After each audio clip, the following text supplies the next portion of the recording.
Hello साथियों, इस education ads के इस प्लेटफॉर्म पर मैं आपका हार्दिक स्वागत करता हूं। आज के इस सेशन में हम लोग बात करेंगे मगध साम्राज्य में कुछ वंश का उदय हुआ। इस वंश में सबसे पहला वंश था हर्यक वंश, जिसकी चर्चा आज हम लोग करेंगे।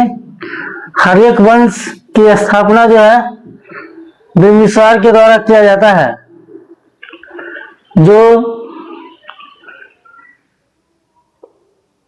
मगध साम्राज्य से निकले पहले वंश के संस्थापक थे। मगध हर्यक वंश की राजधानी गिरिव्रज था।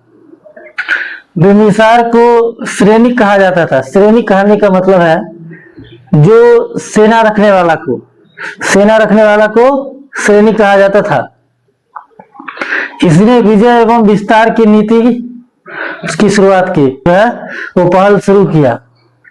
इसने वैवाहिक संबंधों से अपनी स्थिति मजबूत की। वैवाहिक संबंध कहने का तात्पर्य है जो किसी भी राज्य को जिसको इसको मिलाना होता है। 16 महाजनपदों का उदय हुआ था, उसमें छोटे छोटे जो महाजनपद थे उसको बारी बारी से मिलाना स्टार्ट कर देता है विवाह नीति के द्वारा। तो इसने 3 विवाह किया। 3 विवाह में प्रथम विवाह जो महाकौशला देवी, जो कौशल राज की पुत्री से किया, जिससे उसे काशी दहेज में मिला। काशी 16 महाजनपदों में सबसे पहला महाजनपद था, काशी था। यह इसको दहेज में मिला। फिर इसने दूसरा विवाह लिच्छवी गणराज्य के शासक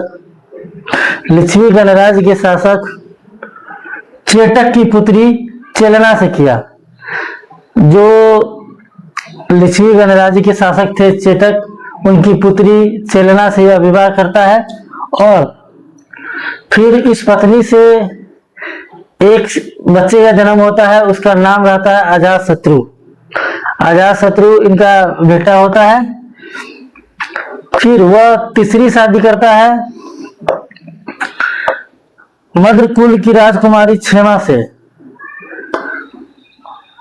उसके बाद इस सब विवाह से मगध जो है पश्चिम और उत्तर की ओर फैलता जाता है और इसका विस्तार होता है। बिंबिसार ने अंग के शासक बृहदत्त की हत्या कर उसे मगध में मिला लिया। अंग जो क्षेत्र था वह भागलपुर और मुंगेर वाला क्षेत्र था, वह अंग के क्षेत्र के अंतर्गत आता था। इसने वहां के शासक ब्रह्मदत्त की हत्या कर दी और हत्या करके उसको मगध में मिला लिया। उसके बाद बिंबिसार ने अवंती के शासक नरेश चंद्रप्रदोत से युद्ध किया, किंतु दोनों दोस्त बन गए। युद्ध के दौरान दोनों ने अपना इसको खत्म कर लिया और खत्म करके उसके बाद उससे दोस्ती कर लिया। और जब राजा प्रदोत पीलिया नामक बीमारी से ग्रसित हुआ तो अपने राज वैद्य जीवक को उसका इलाज करने के लिए अवंती भेज दिया। क्वेश्चन भी पूछा जाता है जो किस राजा ने राजा प्रदोत का पीलिया का इलाज करने के लिए अपने राजवैद्य को भेजा था, तो वह बिंबिसार था। उसके बाद अजातशत्रु ने अपने पिता बिंबिसार का हत्या कर दिया और हत्या करके खुद शासक बन गया। और उसे लोग कुलिक के नाम से पुकारने लगे। इसे ही लोग पितरहंता भी कहते थे। इसने युद्ध करके कौशल और वैशाली को पराजित कर दिया और उसे मगध में मिला लिया। इसी युद्ध में अजातशत्रु ने महाशिलाकंटक एवं रथमूसल जैसे हथियार का प्रयोग किया था। अजातशत्रु को ही पितृहंता कहा जाता है। प्रथम बौद्ध स्थगिति इन्हीं के शासन काल में हुआ था। अजातशत्रु के शासन काल में ही प्रथम बौद्ध स्थगिति हुआ था।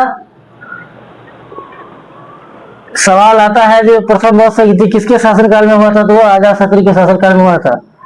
उसके बाद उद्यल का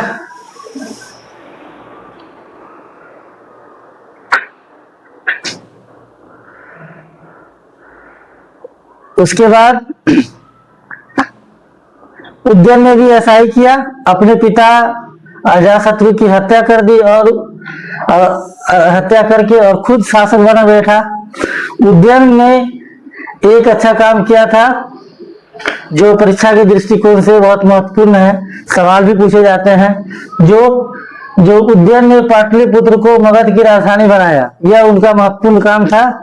और इस शासक का लास्ट शासक नागदशक था, जो उतना महत्वपूर्ण नहीं है, लेकिन ये जानना जरूरी है।